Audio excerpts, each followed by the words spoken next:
আলহামদুলিল্লাহ রবিল আলমিন ওসল্লাহ ওসাল্লাম আলা নবীনা মুহাম্মদ ও আলা আলী ওসাহবি আজমাইন। রমাদান আমাদের কাছ থেকে বিদায় নিবে খুব শীঘ্রই। আমাদের এই একটা মাস চোখের পলক ফেলার মধ্যে যেন চলে গেল। আমরা এই এক মাস পিছনে তাকিয়ে আফসোস করছি যে আমরা সুন্দরভাবে এই সময়টাকে ইউটিলাইজ করতে পারলাম না। রমাদানের শুরুতে মনে হয়েছিল একটা দীর্ঘ সময় আমাদের সামনে আছে, কিন্তু আজকে রমাদানের শেষ প্রান্তে দাঁড়িয়ে মনে হচ্ছে এই সময়টুকু ছিল কয়েক সেকেন্ড, কয়েক মিনিট। একটা জিনিস আমাদের এখান থেকে বুঝতে হবে যে ঠিক মৃত্যুর মুহূর্তে এভাবেই কিন্তু আমাদের জীবনটাকে কয়েক সেকেন্ড এবং কয়েক মিনিটের মতো মনে হবে, চোখের পলকে জীবন চলে গেল।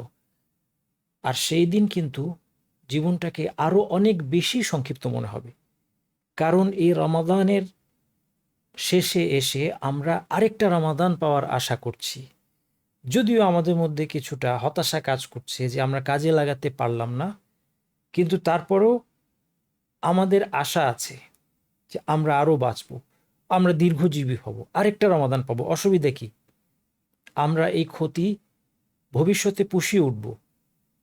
কিন্তু জীবন যেদিন শেষ ক্ষণে চলে আসবে, মৃত্যু উপস্থিত হবে, আমার জান কবজ করার জন্য ফেরেশতারা উপস্থিত হবেন, সেই মুহূর্তটা একটা কঠিন মুহূর্ত।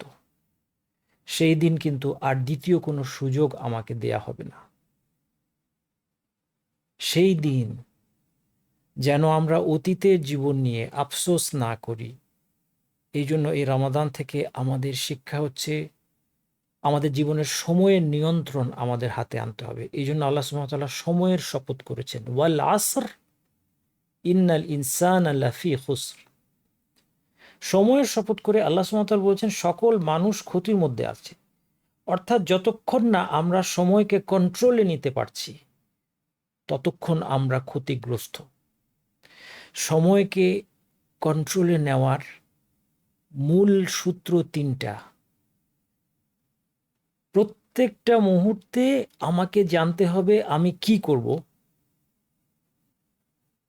দ্বিতীয়ত, এটা করতে পারতে হবে, এবং তৃতীয়ত, এর মধ্যে পারফেকশন আনতে হবে। প্রতি মুহূর্তে জানা আমার কি করতে হবে, এটা হচ্ছে ঈমান এবং ইলম। সেটা করা, এটা হচ্ছে ইসলাম। আর সুন্দরভাবে সেটা করা, এটা হচ্ছে ইহসান। এই হচ্ছে দিনের তিনটা স্তর। প্রত্যেকটা মুহূর্তে দিনের এই তিনটা স্তরকে, এই তিনটা লেভেলকে যে ইমপ্লিমেন্ট করতে পারবে সেই হচ্ছে প্রকৃত সফল ব্যক্তি।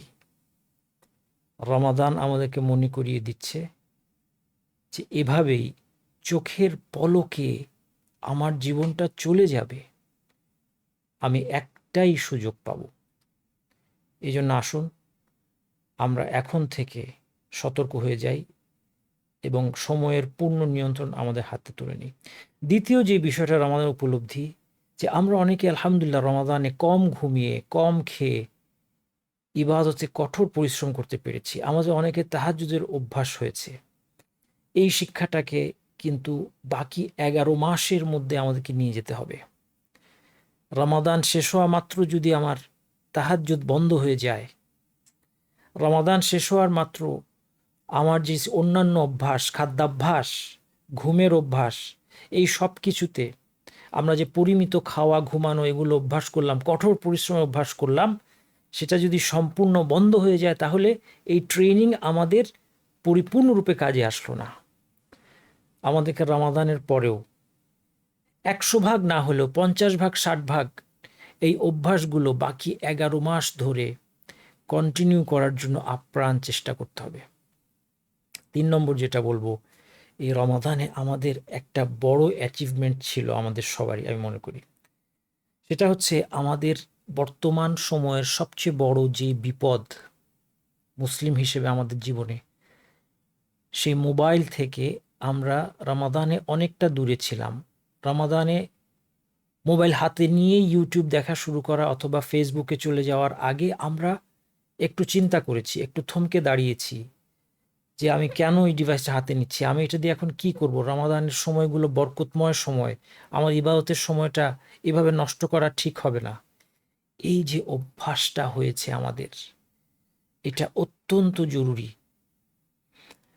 এই ডিভাইসের মাধ্যমে শয়তান আমাদের জীবন থেকে মূল্যবান সময় চুরি করে নিয়ে যাচ্ছে কোনো পরিশ্রম ছাড়াই। এভাবে আমাদের মূল্যবান সময়কে আমরা আর নষ্ট হতে দিব না। এই রমাদানে আমরা শিখলাম যে আমরা চাইলে আলহামদুলিল্লাহ আল্লাহর সাহায্যে বলিয়ান হয়ে ডিভাইস থেকে আমরা দূরে থাকতে পারি।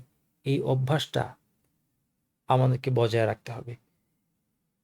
রমাদান থেকে প্রাপ্ত কয়েকটা শিক্ষা, কয়েকটা উপলব্ধি আপনাদের সামনে তুলে ধরলাম, এবং আরও অনেক গুরুত্বপূর্ণ শিক্ষা নিশ্চয়ই আছে। এগুলো যদি আমরা বাস্তবায়ন করতে পারি, আমাদের ভবিষ্যৎ জীবনটা সুন্দর হবে, আখিরাতের দিকে আমরা সফল হব। আল্লাহ সুবহানাহু ওয়া তাআলার কাছে সেই তৌফিক প্রার্থনা করে বিদায় নিচ্ছি। সুবহানাকাল্লাহু ওয়া বিহামদিকা আশহাদু আল্লা ইলাহা ইল্লা আনতা আস্তাগফিরুকা ওয়া আতুবু ইলাইক।